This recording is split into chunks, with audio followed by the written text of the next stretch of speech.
Today, we're talking to a seller who sold over $100 million on Amazon in his time. And he's going to talk about why tariffs actually haven't affected him at all, what's more important to him than initial reviews, and more. How cool is that? Pretty cool, I think.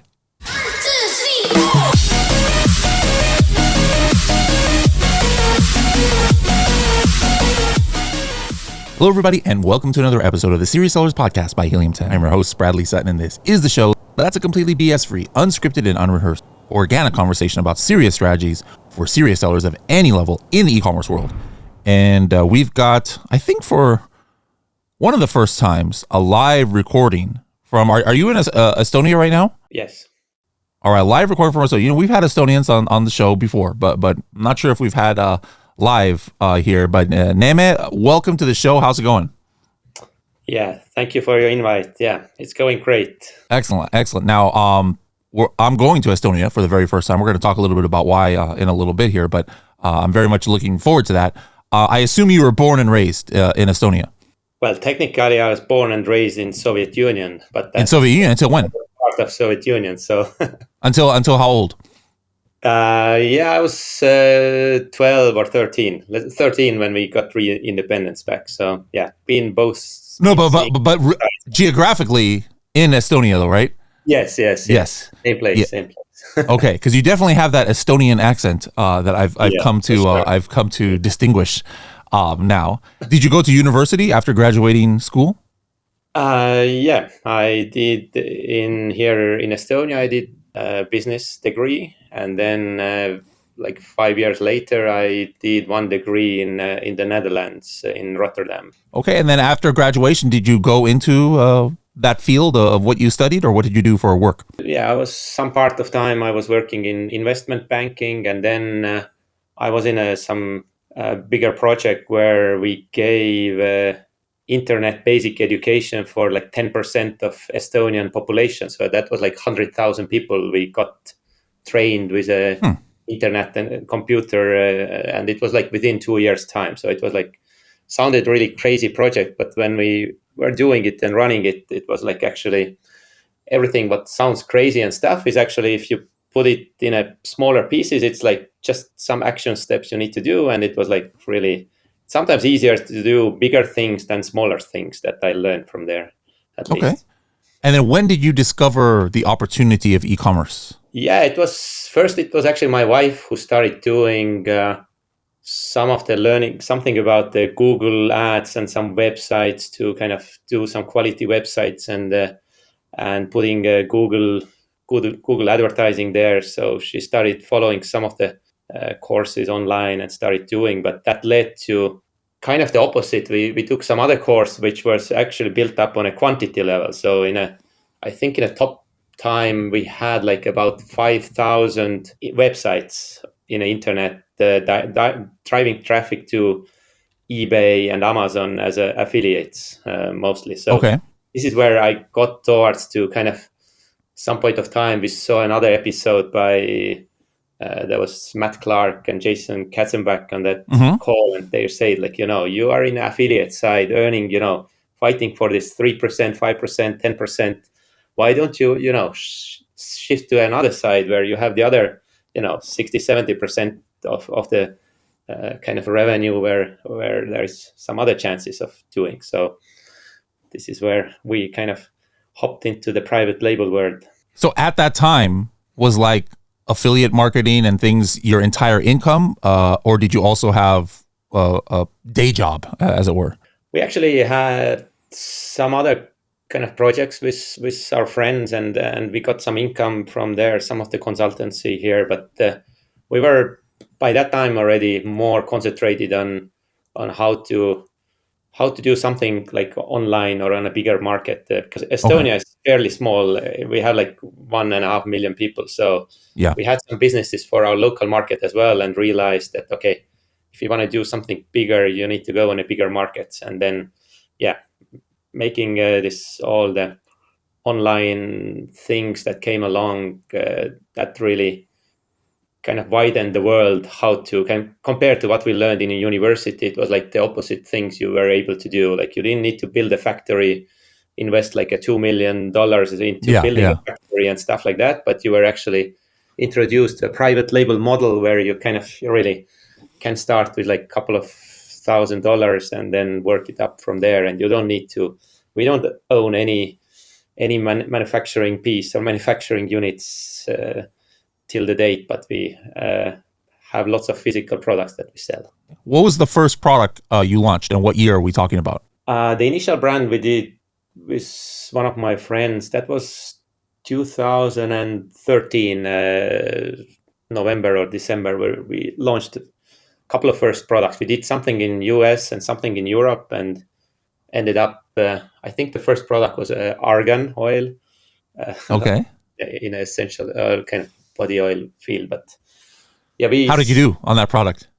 Yeah, actually that product was doing like not that good, but not bad as well. But it was like it was doing better than the products we did for Europe, with like made in China stuff. So, but when we started launching second, third, fourth product on that kind of areas, then we were more knowledgeable. We understood that, okay, that argan oil was one of the obvious products that many people chose, and it was like so many people came to that. But then when we took another set of products, it kind of, there was different or less competition, different opportunities. So we started going different essential oils and stuff like that. But then again, after 1 year, we realized that, okay, it's becoming still fairly competitive. And then we actually did our first exit back in 2015 or 16, like end of 15, beginning of 16, just like a small level of exit in a time where it was just, even the broker we used was like kind of dealing with flipping the websites more, like not as a Amazon type of businesses. So there wasn't too many of those on the market back then. So, okay. But we kind of got a good lesson on that stuff, like how much is our valued actually, if you kind of if you put it back that you only work for that brand, maybe like in total it was like 2 years, and yeah, we earned still like a decent money out of that, and then kind of made some clarity on, okay, we need to even build like a bigger brand or bigger. Looking at, you've been selling now on Amazon for over 10 years. Which year was your best year of sales, would you say? Our best year of sales was last year. So we are also always growing. Okay. And how much was that? We are past like 30 million revenue level in US. Just US. How many, what other marketplaces are you selling in? We are also in Europe.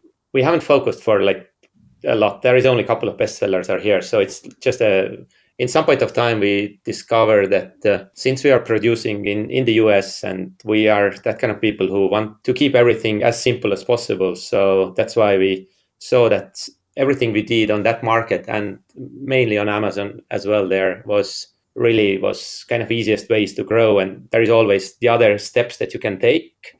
And those layers and steps are still there to use when we see that, okay, now we are done with the US we're done with the US growth or US Amazon growth or some parts. And we definitely in US as well, we've been kind of getting to other marketplaces as well, but still pretty much dominant on it. If you take like where the orders are made, then yeah, still like Amazon is a big part of. What are some non-Amazon marketplaces that you're doing? Are you doing Shopify? Are you doing TikTok Shop, Walmart? Yeah, all that you mentioned, and a couple of other sites as well. And we are going to have first product on a Walmart retail as well in July. So. Oh wow, that's big. Did you get it to all the stores, or just some of it, or just one region? One pilot project that we were actually invited to. We didn't want to go to retail yet. We thought we're gonna want to go to retail after 2 or 3 years from now, or even further. When we want to go to retail with the products where we are kind of dominating the market on online, and where you can see that online you can't anymore expand, and then it makes sense for us at least to kind of take a step towards the retail. But there was just a very interesting offer came back in November, that they have like a pilot project where they are reinventing a couple of shelves and putting some other products there, like a bigger selection to their customers in some of the space. And one of our best-selling products were kind of really good fit to that. And then we were, okay, why not, if it's, and was that product already selling on Walmart.com, or was it only an Amazon product? Yeah, it's on Amazon and Walmart.com, but technically we made like a different size for the retail, because we don't want to mess with all the buy box issues and all that kind of part. So, but yeah, I mean, with that product, we are market leader in on Amazon, and yeah, it makes sense to use that product to expand in a retail as well. So it would be interesting, and yeah, it will be like more than 900 stores to start with. Are you browsing a Shopify, Walmart, Etsy, Alibaba, or Pinterest page, and maybe you see a cool product that you want to get some more data on? Well, while you're on those pages, you can actually use the Helium 10 Chrome extension Demand Analyzer to get instant data about what's happening on Amazon for those keywords on these other websites. Or maybe you want to then follow up and get an actual supplier quote from a company on Alibaba.com in order to see if you can get this product produced. You can do that also with the Helium 10 Demand Analyzer. Both of these are part of the Helium 10 Chrome extension, which you can download for free at h10.me/extension. I think people don't understand that, or some people, a lot of people do, but when we talk about Walmart, once you get into all stores, I mean, even just 900 stores, and let's say they're only going to take, 20 units each, we're still talking, hundreds, thousands and thousands of units on one order. Like you can never match this kind of, gross sales on Amazon in a certain time. And then imagine 4,000 stores, you multiply that by 100 units or even 50 units or something for every store. And then now people can understand the possibilities of Walmart. So that's going to be really interesting. Now, what about cash flow though? Because one thing Walmart needs is terms, right? Like what's the terms that they're going to pay you on that? We took whatever terms are there. We have like agents who is kind of in between, who are actually responsible for that pilot project for both sites actually. But anyway, since it's we didn't go with the full catalog, which it's just one SKU and stuff. So we more or less now produced already the units for like next half a year, so it's just sitting in our warehouse ready to ship whenever the order comes. So we kind of took that cash flow and just wrote it off in our minds. So technically we kind of sometimes approach some parts differently than, but yeah, definitely if it would if it would take off really like in a high numbers, then of course it's kind of, but then it's still a good news, if you start selling a lot. But sure. In retail it's like totally different parts. It's like in online you have the way to kind of educate people why is that product good and stuff, but on a shelf, why we didn't want to go initially there at all anyway. It was, this is like, okay, with some products, if it's like product but people know, like we have also like aloe vera gel, which is like, okay, everyone kind of know what it is, but the product we are going with is magnesium spray, and it's like it needs a bit more kind of knowledge and education. So we'll see how we can pass on that benefits and the good parts to the Walmart customers along the next half a year. Then hopefully we'll figure it out some ways to kind of. Now, we'll talk about tariffs in a little bit, but aside from tariffs, obviously selling on Amazon in the last 10 years has changed a lot. You can see it more than most people. Some people have been only selling 2 or 3 years. Maybe they don't think it's changed too much, but even they know even in 2 years it's changed. But you are more dramatic probably. What are the biggest things that have affected your business? Again, not talking about tariffs, but like, was it the big change of no more incentivized reviews? Was it some policy change like no more search, find, buy? Is it the influx of sellers from China? Is it the increased Amazon fees? What has caused you and your team to change your tactics and strategies the most, or made you worry the most, since you've been selling on Amazon? Yeah, I mean, definitely the fees are one part, because most products we are still selling with similar prices that we kind of started off. We haven't risen too much of the prices ourselves, but the fees are definitely been increasing, and the advertising part has been increasing in some extent. But then again, also the economies of scale have kind of increased. So there were some products where we saw that, market leader was selling 100 units a day or 150 units a day, and now with some or same, like basically same products, we might be selling like 1,000 units a day nowadays. So it's also like economies of scale that kind of helps to offset some of these parts. But I mean, there are always those changes. How did that happen, by the way? Like, how do you go from 150 to 1,000 units? No, I'm just saying that 10 years ago. 10 years. 10, okay. Yeah, the whole market was, Sure. maybe 500 units a day. And now that market is like maybe 5,000 units a day. Yeah. So it's just, absolutely. And we haven't done ourselves to that much to grow. Of course, every 3PL, or not three-party seller who've been kind of going and helping this Amazon wave to happen is, of course, helping to grow the Amazon itself. But I mean, well, we didn't do too many like dodgy stuff back in the days and along the way as well. Like, of course, some parts, whatever was the kind of norm, we were partly doing it. But I've always told that, at least with our brand that we are at this, we evaluate the product's success after like half a year or 1 year or 2 years.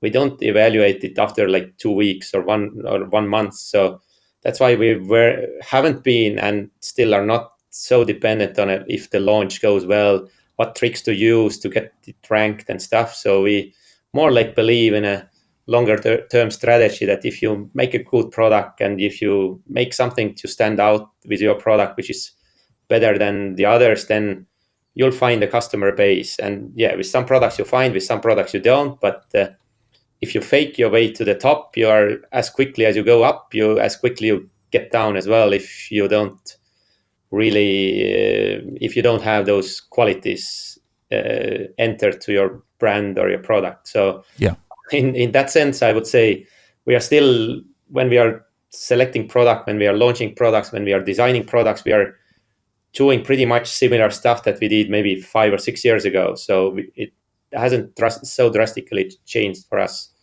Of course. Yeah, I think that's a good point, because that's something that, I speak about at conferences, is that the underlying thing of what works on Amazon is not really changed. And then even the things that do change on Amazon, the underlying principle is the same, that it's focused on the customer, focused on unique. Like if your strategy 5 years ago was just massive keyword stuffing, could you have been maybe successful? Maybe, but that never was the way to go. The way to go is build a listing that converts, that's good for the algorithm, but also good for the customer. And then, because Amazon is always changing about the customer, and so maybe some minor tactics here or there change, but not overall huge shift in strategy.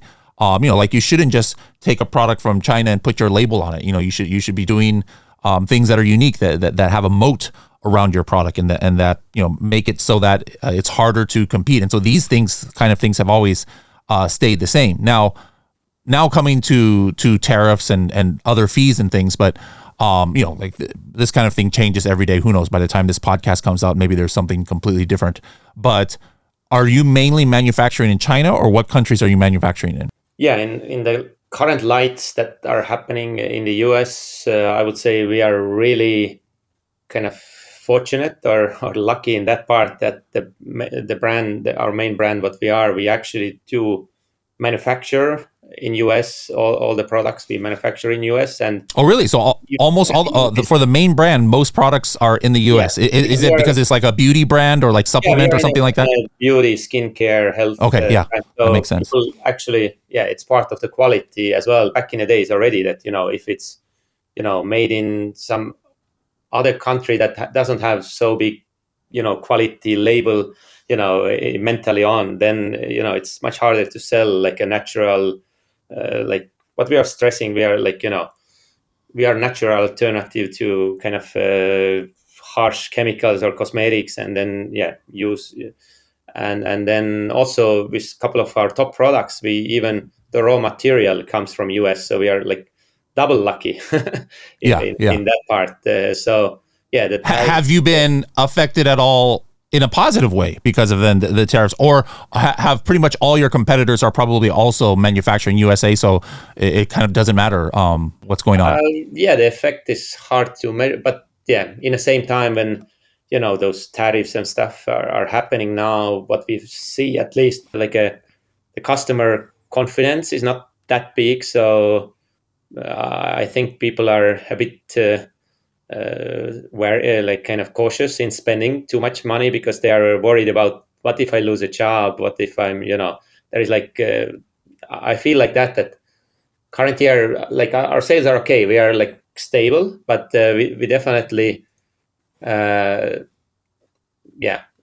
But we also haven't seen any none of the none of the competitors also kind of increasing prices, even though those who import from different stuff. But okay, none of these are, or like very few are from China directly, and then tariffs just came along, less than a month ago. So that effect is still, need to be incorporated into and everybody, hoping probably that, that huge stuff will, normalized in a couple of months. So they are in a waiting position. Not really, I don't know too many brands who are really increasing their prices accordingly that much. Only those, whose model was directly shipped from China. So they immediately get that effect. So when's the last time you launched a product or launched a new brand? So either launch a product in your existing brand or have you launched any new brands?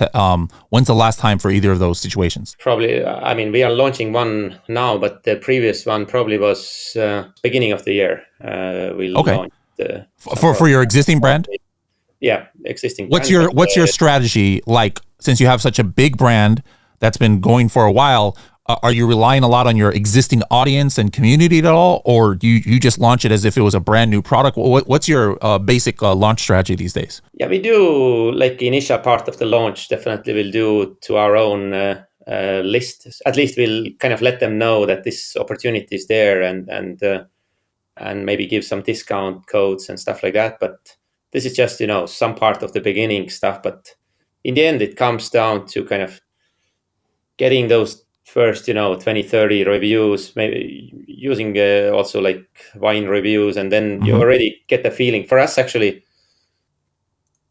to get like a good keyword rankings is like less important to get the feedback. Is our product actually, is it like a 4.5 star product, or is it 4.3 product, or is it 4.1 product as a review? So before we really put like too much money behind any of the products, we want to have feedback from the harshest reviewers that then we know, like if the wine reviewers are giving 4.5, we know, okay, we can keep that review kind of rating for next 3 years, 5 years. If we get about 4.2, 4.3, then it's like, okay, that might be like a tough product to kind of sustain. So then what do you do? Do you pull back or start over, or do you just like try and figure out what they're complaining about? Yeah, we'll see what they're complaining. Like sometimes the kind of maybe some of the expectations are too big. So we might even, amend the listing to be less promising. So we actually kind of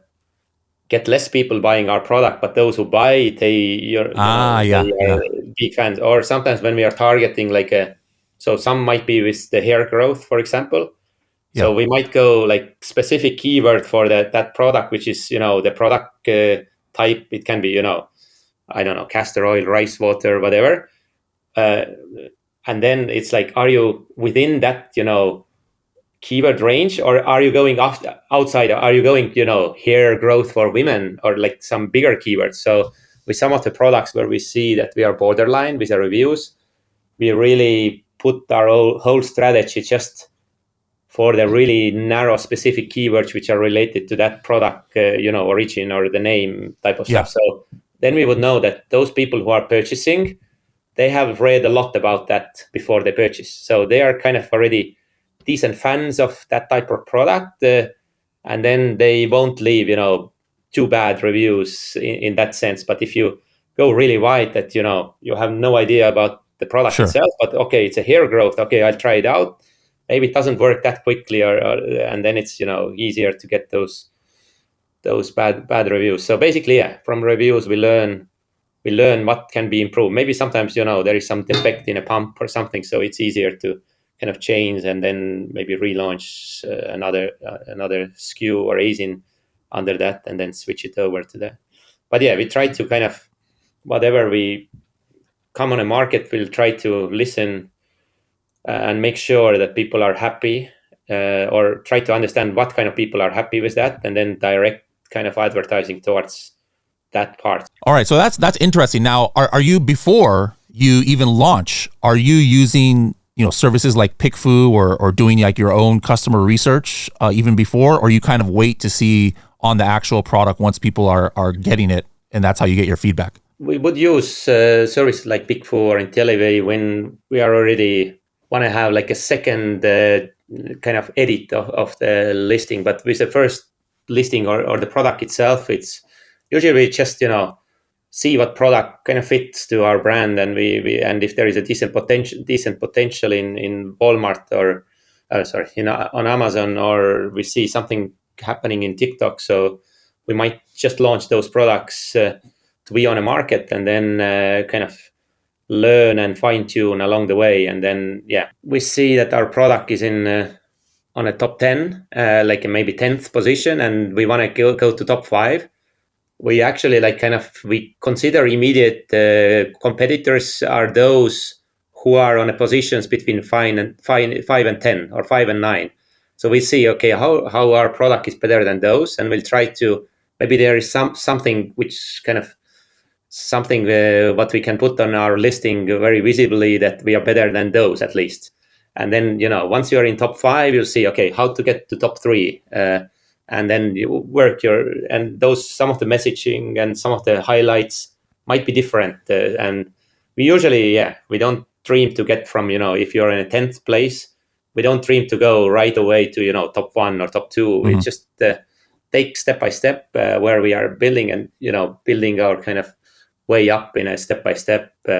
Sometimes it happens quicker, and then with some products we immediately get to kind of top 3, and then we are able to kind of stay there and then find our way through. But when we do our initial listings and stuff like that, we are like a family company. It's me, my wife's sister, and her husband, so 4 of us, so plus team members as well. So when we are building a concept of initial product, and we already have like a mini audience of different views and stuff, so we are tough audience ourselves to kind of make this initial listing up and running. So usually the listings come out fairly good, so we don't need to do too many edits along the way. Sometimes we don't do any edits in the first year even. So I just try to keep it simple and stuff. What has changed, if any, of how you build your listings, like your keyword research?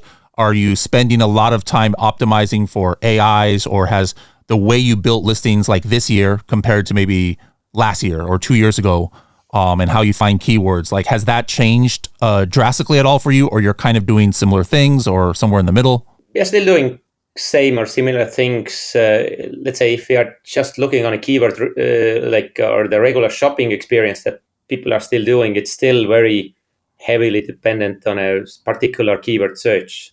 For us, we really want to be very relevant to the searches that people are doing on Amazon. And we might even, if we see that some keyword is quite broad and is for different areas, we might even launch another variant of that product, kind of tapping exactly some of the bigger keywords. And we still tend to focus on the bigger keywords because, again, on a keyword level, with our products, what we see, there is always this top 3, top 5 keywords maximum, which is like, I don't know, 80-90% of sales or like a sales intent with our products. And we, as I said before, I don't want to go really broad. I really want to be more focused. And then when it comes to the like a Rufus and some AI stuff, I think, I mean, we build our product to be relevant for those keywords, and then that kind of shows some of the audience thing as well. And we also, the listing copy we use is kind of very often captures those parts. And once you've been selling that product for already 3 months, 5 months, or maybe past 1,000 units, then Amazon already has really much data about it as well to feed their own algorithm about demographics and stuff. So we are not in control of any demographics or any habit or like that kind of part. So we are not really tricking that part of the system to get some extra sales. And once we see that someone is telling it kind of has a big effect, we might do something more. But there you go. Basically, make sure that the basic stuff is there and that we sell enough units. And once we sell enough units, Amazon has the data itself. So we believe on that part, kind of. 100%.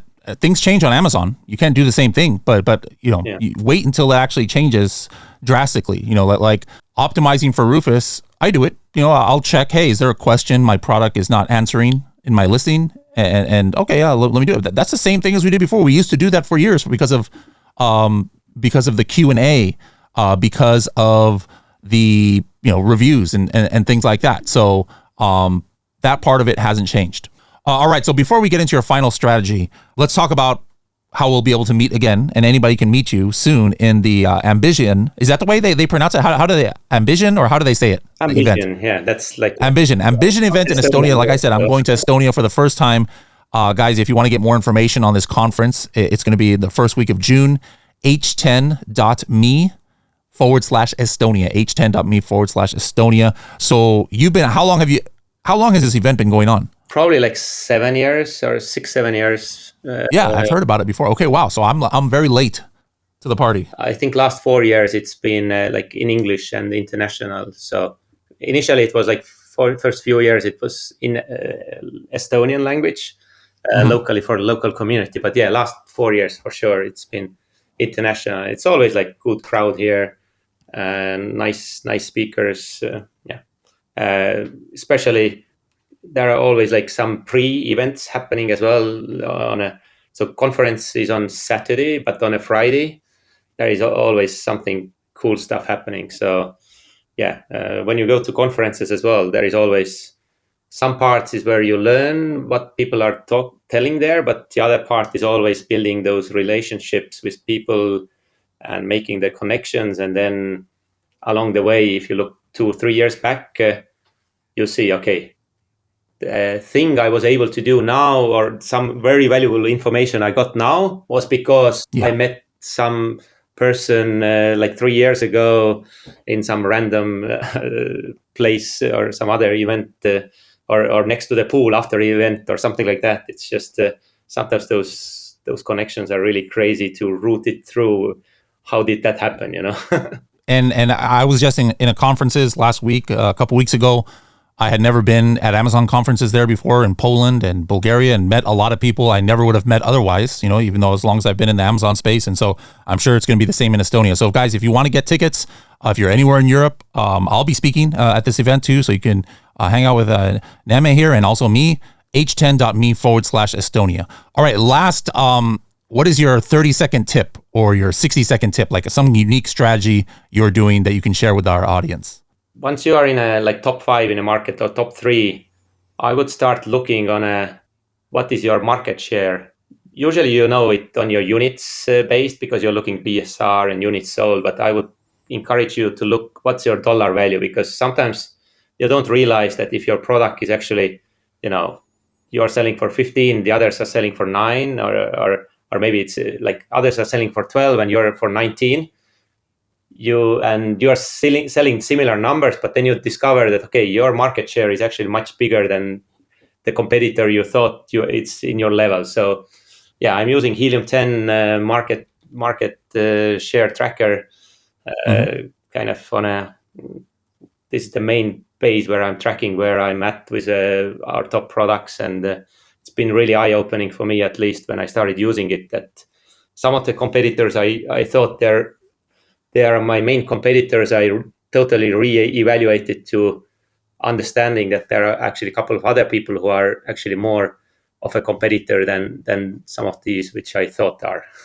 Neeme, thank you so much for coming on here. We'll definitely reach out to you in the future and see how you're doing on Amazon and how this Walmart retail launch went. But in the meantime, I'll be seeing you in Estonia in a couple of weeks, and I want you to introduce me to your favorite restaurant there, because that's one thing I love when I go to new countries. I want to try new food, so I'll be looking forward to that. And we have Old Town here, which is like built in 12th or 13th century. So US wasn't there. Wow. Even in US wasn't discovered by the time when half of the houses which are in Old Town were built. So it will be very interesting, kind of fairy tale looking walks in the evenings or days that is really something you Love won't it. see in many countries. Love it. I'll definitely be there, and I'll be recording my podcast introductions there. Last question, favorite Helium 10 tool? Yeah, I was saying market tracker. Market tracker. All right. Sounds good. All right. Well, thank you so much for joining us. We'll be seeing you soon. And thanks to everybody. We'll see you in the next episode.